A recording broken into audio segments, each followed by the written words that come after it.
This is the Big 550 KTRS. McGraw is off today. He'll be back in here tomorrow morning. I am Paul Harris in the studio with Kelly Jackson, and joined now on the phone by Jeff Edgers, who's a journalist who's one of the people who's contributed to a new series on the American Heroes channel called Secrets of the Arsenal. Jeff, welcome to the Big 550. Hi, thanks for having me. Sure. This is a 6-part series that's going to debut tomorrow night on the American Heroes channel, which used to be called the Military Channel, which used to be called the Discovery Wings channel, but now under the American Heroes channel is hosting new shows like yours. Tell us what it's about. Well, it's pretty basic. It's a history show, I'd say, and in this show, in an hour, we tell 4 stories that I think are just fascinating, and they run everywhere from George Washington to Vietnam. Some of them are military-based, some of them aren't. You know, Bonnie and Clyde, but you can't say that's military-based.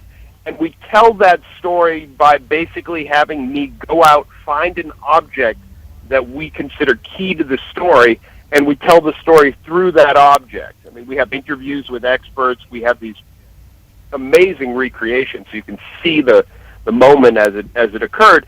But it's ultimately about finding compelling stories and me telling them to you. So some of these go from World War II all the way back to the Wild West. And one of the stories I wanted to ask you about, one of the artifacts that you dug up, was a shotgun that was used by a guy who robbed a lot of stagecoaches and used the nickname Black Bart.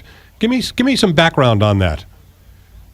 Yeah, I mean, Black Bart didn't just rob a lot of stagecoaches, which is what I thought. When I started looking at the research, I mean, he was the most prolific stagecoach bandit, like in the Old West.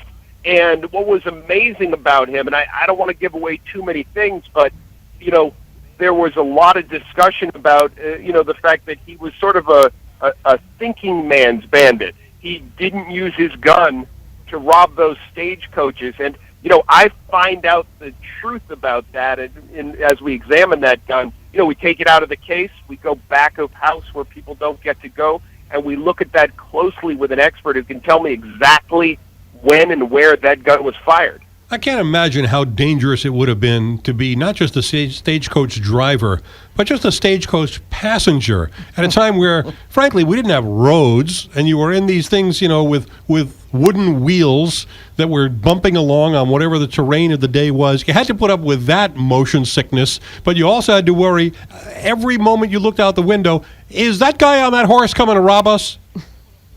Yeah, I mean, the thing about Black Bart, though, he was a gentleman, you know? He wasn't out there to hurt you. He was out there to rob the stagecoach. But you're right. I mean, they call it the Wild West for a reason. Whether I'm telling a story about the Wild West from standing there with a Vietnam veteran who ran covert operations in Cambodia, I just can't believe how wimpy I am and how amazing these people are. Yeah. You know, I mean, you get out there and, like, you know, you get a cold and, you know, you're frustrated.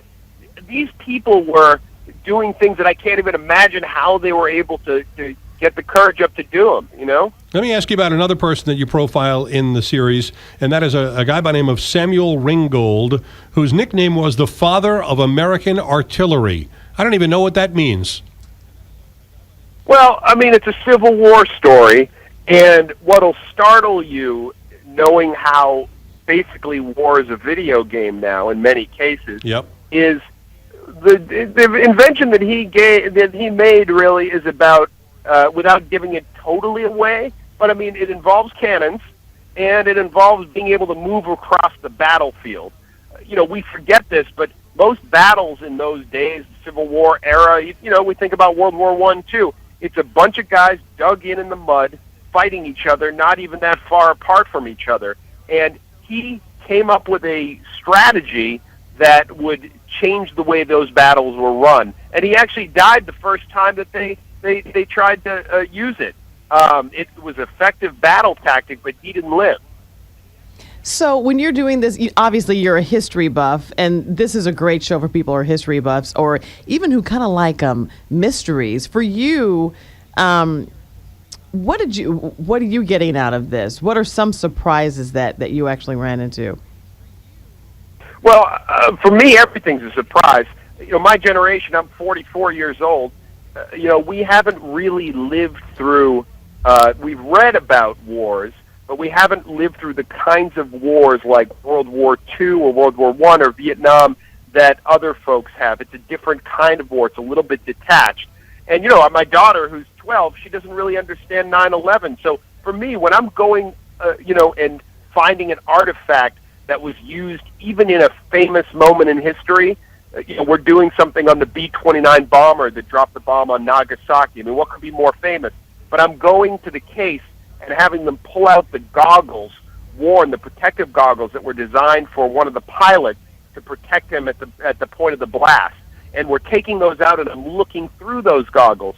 It's a way you can't normally learn about history. I mean, I'm a reader, I'm a journalist, that's my job, but to be able to have that kind of visceral connection to these tales, it's I hope that comes through in what I'm telling you now. I mean, it's exciting, and you feel like you've learned something. Yeah, the odd thing is that we've been at war now for 13 straight years, longer than World War I and World War II combined, the longest war in American history. And for the most part, we haven't really paid much attention to it because it's not on our TV screens every night the way Vietnam was. It's something that, because there's no draft, a lot of people aren't personally invested in. Many of us know people who are in the military, and we know a lot of military families, but we're not connected to it on a daily basis the way we were in those previous wars, right?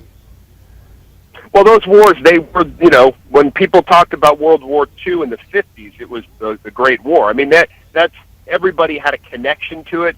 Everybody knew someone who'd been in it. I mean, just the numbers were staggering, and that might be part of the issue here. I just got to ask one final question here, Jeff. When you meet people who were actually fighting then, I mean, that changes your opinion about it, I think. One final question I have for you. Those goggles that the guy wore when he flew over Nagasaki, would those be considered radiation prevention goggles in 2014? Look, you go to Boulder, Colorado to go skiing, I bet you can buy something that's more powerful and protective than those for, $29. But at that time, in the mid-40s, those were the cutting edge of technology. It was the best. Who knows how well they worked? They look like they worked, but who knows? Jeff Edgers is the host of Secrets of the Arsenal, a new 6-part series that debuts tomorrow night at 6:30 Central Time here on the American Heroes channel. Thanks so much for joining me today, Jeff. Oh, thank you. I'm Paul Harris. It's 9 o'clock. Coming up, the guy who's written Tom Clancy's new novel. Yeah, he's dead, but he's got a new book out. This is KTRA.